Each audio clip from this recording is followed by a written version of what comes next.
Hi guys, welcome back to my channel. It's your girl Miss Furaha here, back again on your screen. If you're coming back to watch my videos, I appreciate it a lot. Thank you so much for always coming back. And if you're new, yes, join the Furaha squad by subscribing down there, the red button. It's very easy, and you click that bell so that you get notified every time I post a video, and it's free, guys. So you're welcome to join the Furaha squad.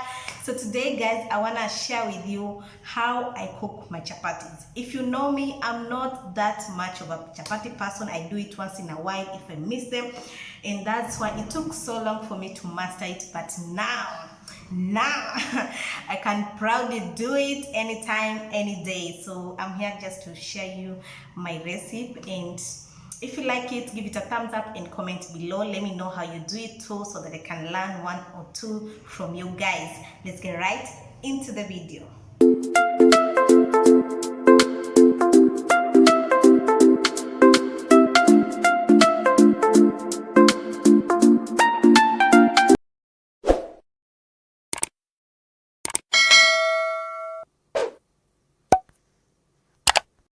So first thing first, all you need is a bowl, wheat flour here. In this case, I'm using Ajab flour. It's not sponsored, guys. And salt, sugar, and some oil. So the first thing I do is just to put like 3 cups of flour in my bowl, and I'm using this cup, 3 cups, and they are gonna last me forever. 1, 2,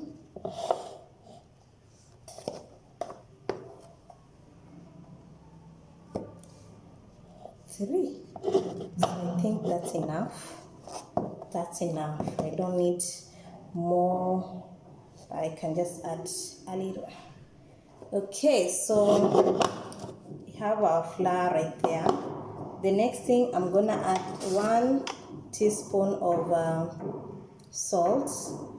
I'm sorry, guys, if you hear some noises. I don't know, my neighbor is just banging something. So I'm adding 1 teaspoon of salt and 2 spoonful of sugar. So I'm gonna like mix that together. I think that's a better angle. So I'm just mixing the dry ingredients right here in my bowl.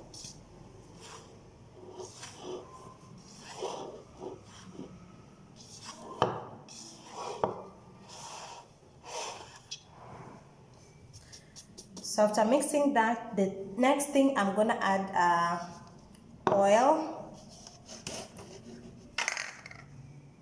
I'm using fresh fry, so I'm gonna add like 5 tablespoons of oil. 3, 4, 5. That wasn't 4, 5. So after that, I'm gonna like mix it together too. Yes.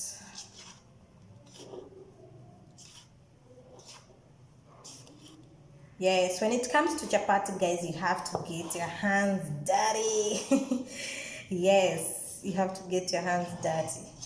So after mixing your flour, the next thing you're gonna add warm water, and you're gonna add in bits, guys, so that you can be able to mix as you do that. So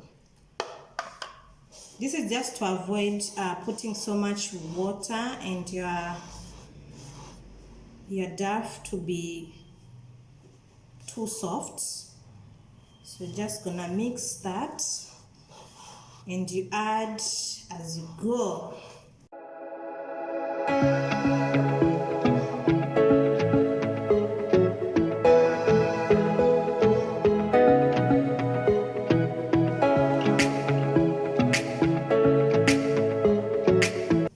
So if you find it's a little bit sticky, you can always add some flour.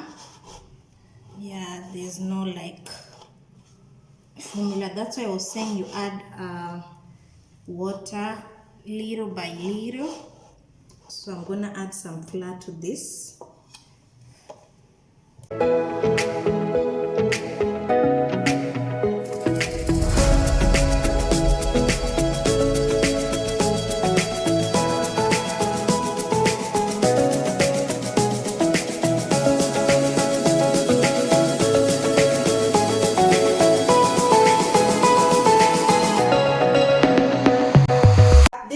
I normally transfer it on the surface so that I can be able to knead it so well. So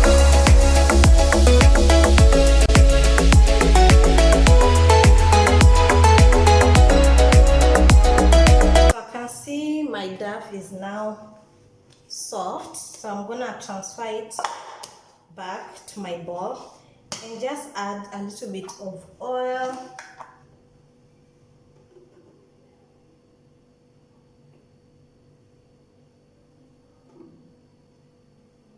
3 spoons are enough. Teaspoons, guys. Yeah, and then just knead it. Give it the final kneading as it is soft. Yeah. So at this point, all you need to do is just to put it together, put it back in the bowl, and then cover it with a nylon. For me, I'm gonna use the cling foil right here.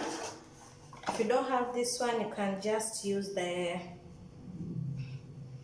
normal nylon to cover it for at least 30 minutes. Yes, it's gonna be more soft after that. So I'm gonna cover it.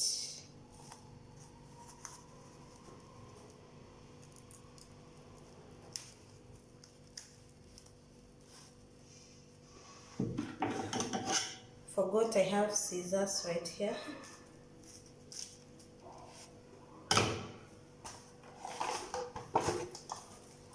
So I think I'm gonna cover it itself in here like that. So I'm gonna give it 30 minutes, guys, for it to really soften up. And as I do that, I think I'm gonna cook my green grams, because I'm gonna take the chapatis with green grams, that is pojo. In Nairobi we normally call them dengu, in coast we call them pojo, and in English green grams. So I'm gonna do that real quick as I wait for our dough to be ready. So I'll see you after 30 minutes. Hi guys, so it's after 30 minutes. I did finish cooking my green grams. So how to know your dough is ready? You just press it like that and it's gonna like come up like that, so you know that it's ready. So I'm gonna just remove it and cut it into pieces. So I'm just gonna pour some flour right here so that I can get my dough here. So the way I kneaded it, guys, I don't need to knead it again, but can opt to just knead it a little bit. So what I'm gonna do is just to cut some balls.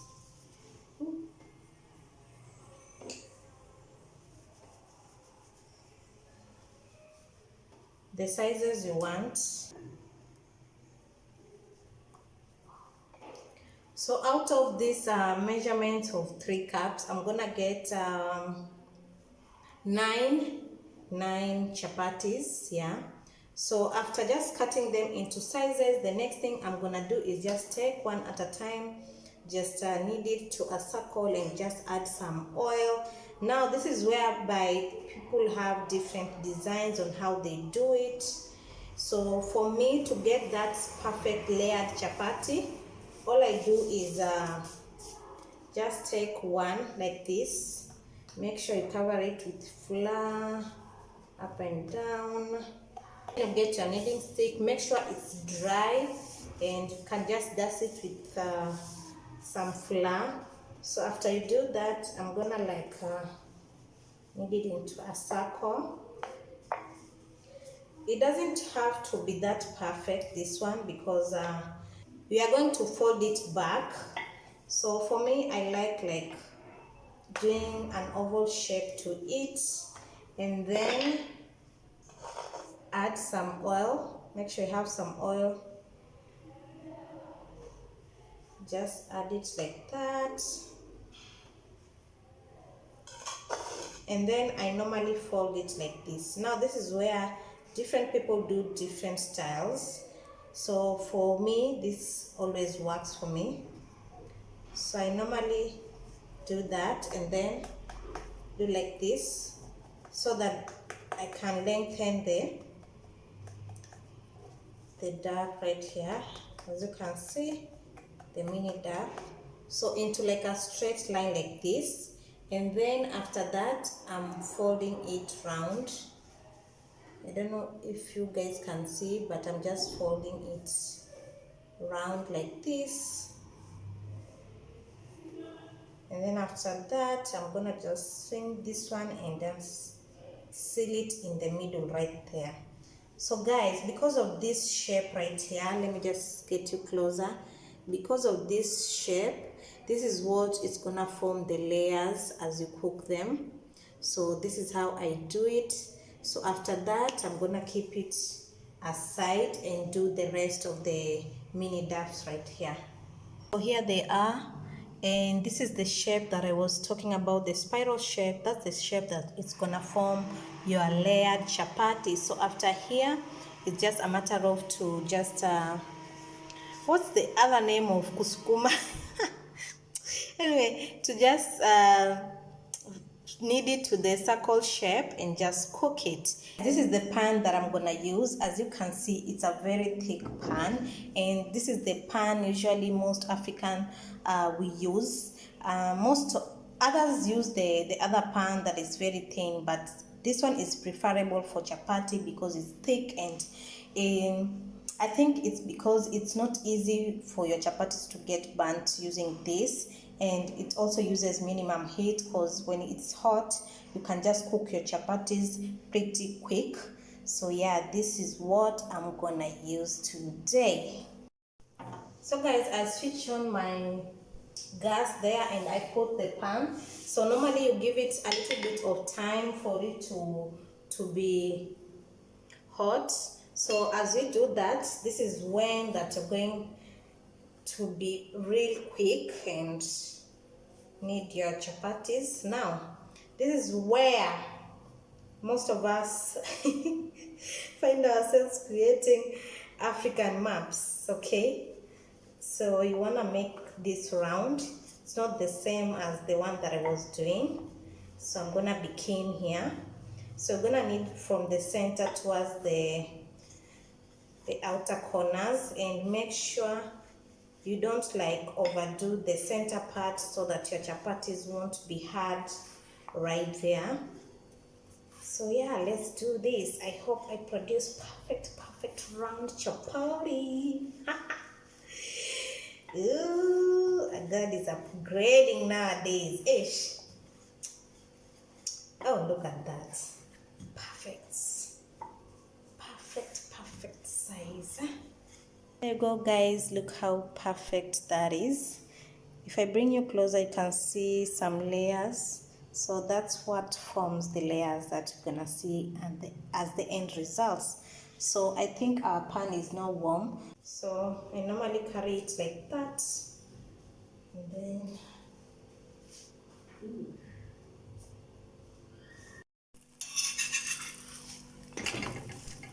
yes, now this heat is all we want. So I'm gonna like swirl it like that. In the meantime, I normally go ahead and do another one first. So I keep on checking. So the other side, if it's almost, can just add a little oil up here. Just turn it. So these are not typically the chapati you buy in hotels. The one who are very thin. Oh, not here. So there goes. The last one.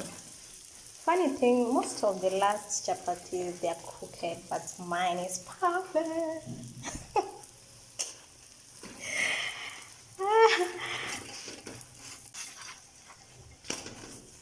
Ooh, look at that. Yes.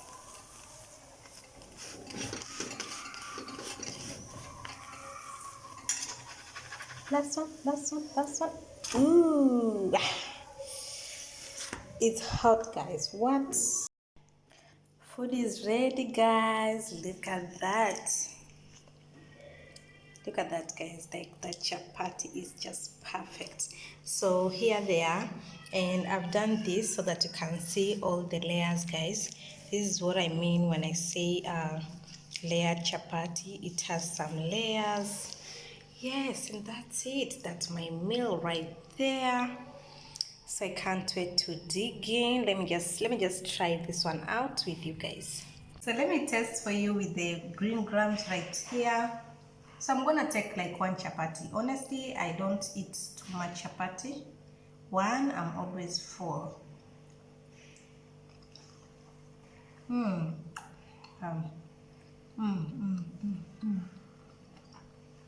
Oh yeah.